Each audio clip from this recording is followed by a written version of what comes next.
मनोज जरांगे पाटील यांचं उपोषण त्यांनी मागे घेतल्याबद्दल मी त्यांचे कालच आभार मानलेले आहेत. मराठा समाजाचे आभार मानलेत की सरकारने केलेलं आवाहन आणि विनंतीला मान दिला आणि त्यांच्या ज्या काही मागण्या आणि मुद्दे होते त्या मुद्द्यांच्या संदर्भामध्ये आता तातडीची बैठक मी घेतली. संबंधित विभागातले सर्व चीफ सेक्रेटरी पासून सर्व विभागाचे अधिकारी, राज्यातले जिल्हाधिकारी, विभागीय आयुक्त यांच्याबरोबर आत्ताच एक बैठक झाली आणि जसं मराठवाड्यामध्ये युद्ध पातळीवर जसे 1,72,00,000 डॉक्युमेंट तपासले आणि कुणबी नोंदी शोधलेल्या आहेत, त्याचप्रमाणे या ठिकाणी राज्यामध्ये देखील प्रत्येक कलेक्टरने याला डेडिकेटेड पूर्ण एक सेल करून विशेष कक्ष स्थापन करून त्यामध्ये जे काही मनुष्यबळ असेल, यंत्रणा असेल, ज्या आवश्यक बाबी आहेत त्याची पूर्तता करून या शिंदे कमिटी, जस्टिस शिंदे कमिटीच्या मार्गदर्शनाखाली कुणबी नोंदी ज्या आहेत युद्ध पातळीवर शोधण्याचं काम करावं आणि त्यामध्ये डिव्हिजनल कमिशनरने देखील याच्यावर मॉनिटरिंग करावं. डे टू डे याच्यामध्ये मॉनिटरिंग झालं पाहिजे आणि जिल्हा लेवलला देखील त्याचे अपलोड वेबसाईटवर त्याचा प्रोग्रेस रिपोर्ट टाकला पाहिजे. राज्यस्तरीय जी आपली वेबसाईट आहे त्याच्यावर देखील याचं डिटेल टाकलं पाहिजे. अशा प्रकारच्या सूचना मी दिल्या. त्याचबरोबर जे क्युरेटिव्ह पिटिशन सुप्रीम कोर्टामध्ये आहे त्या संदर्भात देखील जे मागासवर्ग आयोग आहे त्या आयोगाला लागणारा जो इम्पिरिकल डेटा जो आहे तो देखील युद्ध पातळीवर गोळा करण्याच्या सूचना दिलेल्या आहेत. 2 टास्कवर आपण काम करतो. एक कुणबी नोंदी आणि दुसरं क्युरेटिव्ह पिटिशनसाठी इम्पिरिकल डेटा. मराठा समाज मागास कसा आहे हे सिद्ध करण्यासाठी जो काही मोठ्या प्रमाणावर सॅम्पल सर्वे करण्याची आवश्यकता आहे त्याच्या देखील सूचना दिल्यात आणि जिल्हाधिकाऱ्यांनी त्यासाठी एक विशेष कक्ष स्थापन करावा आणि त्याला लागणारं सगळं यंत्रणा, मनुष्यबळ उपलब्ध करून द्यावं आणि स्वतः जिल्हाधिकाऱ्यांनी त्याच्यावर लक्ष ठेवून काम पाहावं. विभागीय आयुक्तांनी मॉनिटर करावं आणि राज्य पातळीवरून देखील ACS आमचे गद्रे त्याच्यावर मॉनिटर करतील, आढावा घेतील आणि CMतून खारगे हे देखील त्याचा आढावा घेतील, जेणेकरून कुठेही काही त्रुटी राहिली तर त्याची पूर्तता करता येईल आणि म्हणून युद्ध पातळीवर हे काम करण्याच्या सूचना संबंधित विभागाला मी आता दिलेल्या आहेत. तर तुमच्यातर्फे न्याय देण्याचा प्रयत्न सुरू आहे, बैठका होत आहेत, निर्णय घेतले जाते, पण विरोधकांकडून अजूनही राजकारण होत आहे आणि ते अजूनही पाहतात की याच्यामध्ये कसं लोकांची नाही, याच्यामध्ये विरोधकांनी देखील सहकार्य करण्याची आवश्यकता आहे. विरोधी पक्षाच्या सर्व नेत्यांची बैठक देखील आम्ही बोलावली होती.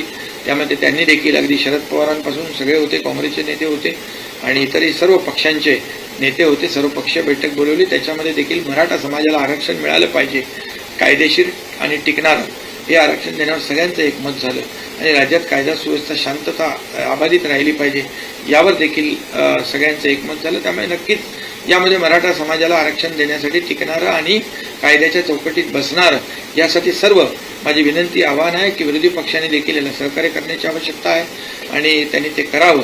आणि मनोज जरांगे पाटील आणि सकल मराठा समाजाला देखील माझे आवाहन आणि विनंती आहे की राज्य सरकार जे काम करत आहे सिन्सिअरली, अतिशय गांभीर्यपूर्वक युद्ध पातळीवर ॲक्शन मोडमध्ये राज्य सरकार कामाला सुरुवात केलेली आहे आणि याचा डे टू डे आठवड्याभराचा प्रोग्रेसिव्ह रिपोर्ट देखील जनतेसमोर देखील मांडला जाईल, जेणेकरून लोकांना देखील अवगत होईल की सरकार अतिशय सिन्सिअरली याच्यावर काम करते आहे. सर, कल जिस तरीके से जरांगे पाटिल ने अपना अनशन खत्म किया था और सरकार ने आश्वासन दिया था कि कार्रवाई होगी, आज बैठक भी हुई है, अधिकारियों को निर्देश भी दिए गए, क्या हुआ बैठक में सर, हमें बताएं. कल ही मनोज जरांगे पाटिल और उनकी टीम जो थी उन्होंने सरकार के आश्वासन पर विश्वास रखा. यहाँ से 2 निवृत्त न्यायाधीश जो रिटायर्ड जस्टिस उनको भी भेजा था, गायकवाड़ और सुकरे जी, और उन्होंने उनको काफ़ी जो कानूनी बातें हैं, कानूनी दायरे में कैसे ये हमारा मराठा आरक्षण जो रिजर्वेशन कैसा टिक पाएगा और कुणबी जो सर्टिफिकेट है, जो पुरानी उनकी जो नोंद है, दस्तावेज है, उसके बारे में कहने के बाद में हमारे मंत्रिमंडल के सहयोगी भी वहाँ गए और सरकार के आह्वान को, विनती को उन्होंने मान देकर अपना अनशन पीछे लिया और उन्होंने कुछ मांगे जो है, उनकी जो डिमांड्स है, जो मुद्दे हैं, उस पर तुरंत आज सरकार भी एक्शन मोड में आ गई है. सरकार मैंने अभी चीफ सेक्रेटरी से लेकर सभी जो संबंधित विभाग के सेक्रेटरी हैं उनकी एक बैठक ली और पूरे राज्य के कलेक्टर और डिविजनल कमिश्नर उनको भी उनके साथ बैठक हो गई है अभी, और उनको सूचनाएं दी गई है कि जो कुंभी जैसे प्रमाण पत्र मराठवाड़ा में 8 जिलों में देने का काम जस्टिस शिंदे कमेटी ने किया है, उसी तरह वैसे ही काम पूरे राज्य में हो।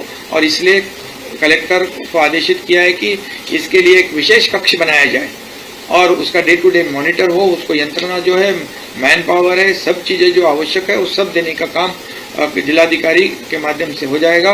और डिविजनल कमिश्नर ने उसको भी मॉनिटर करने का काम करना चाहिए। इतना ही नहीं तो स्टेट लेवल पर एसीएस लेवल के अधिकारी हमारे गदरे जी है वो मॉनिटर करेंगे, सीएमओ से खुद खारगे जी है वो मॉनिटर करेंगे, और इसमें कोई भी दिक्कत त्रुटि ना रहे और बहुत ही वार फुटिंग पे ये जो काम है, ये जो टास्क दिया है वो पूरा हो जाए।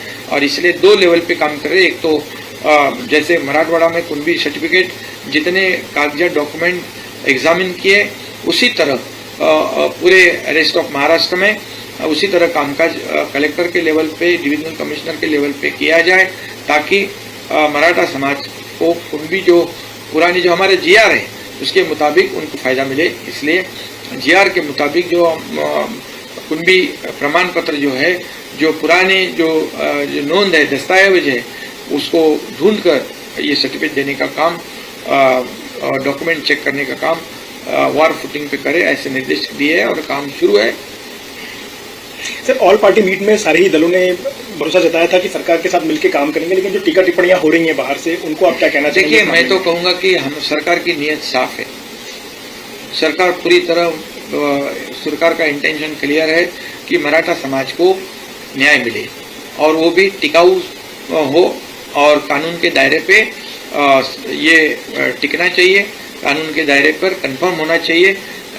इसलिए जैसे पिछले समय जो देवेंद्र जी मुख्यमंत्री थे तब रिजर्वेशन दिया, हाईकोर्ट में कंफर्म हुआ, लेकिन दुर्भाग्यवश सुप्रीम कोर्ट में रिजेक्ट हुआ। और ऑब्जर्वेशन में जो खामियां, जो त्रुटियां निकाली है उस पर काम कर रहे, और बैकवर्ड कमीशन काम कर रहे, उसको भी ये कलेक्टर लेवल पे, जिले लेवल पे जो भी आवश्यक मदद चाहिए वो देने का काम, एम्पिरिकल डेटा कलेक्ट करने के लिए भी वार फुटिंग पर काम करेंगे। और इसलिए सभी अपोजिशन पार्टियों को भी मैं आह्वान करता हूं, जैसे उनको मीटिंग में भी बुलाया था तभी उन्होंने सहयोग किया था कि मराठा समाज को आरक्षण मिलना चाहिए और राज्य में कानून व्यवस्था ही बना ये रखने की आवश्यकता है। ये सभी जो चीजें हैं उस पर एकमत हुआ था। इसके आगे भी मराठा समाज को आरक्षण देते समय, कुंभी प्रमाण पत्र देते समय ये विरोधी पक्ष ने भी सहयोग करने की आवश्यकता है। इसमें राजनीति किसी ने भी नहीं करनी चाहिए। राजनीति करने के लिए बहुत से बाकी संधियां प्राप्त होती है, अपॉर्चुनिटीज है, लेकिन ये जो है ये सरकार ने पूरी तरह गंभीरता से लिया हुआ मुद्दा है और सरकार पूरी तरह से मराठा समाज को आरक्षण जो है टिकाऊ और कानून के दायरे में टिकने वाला और अन्य किसी भी समाज पर अन्याय नहीं करते हुए ये मराठा समाज को न्याय देने का काम सरकार करेगा।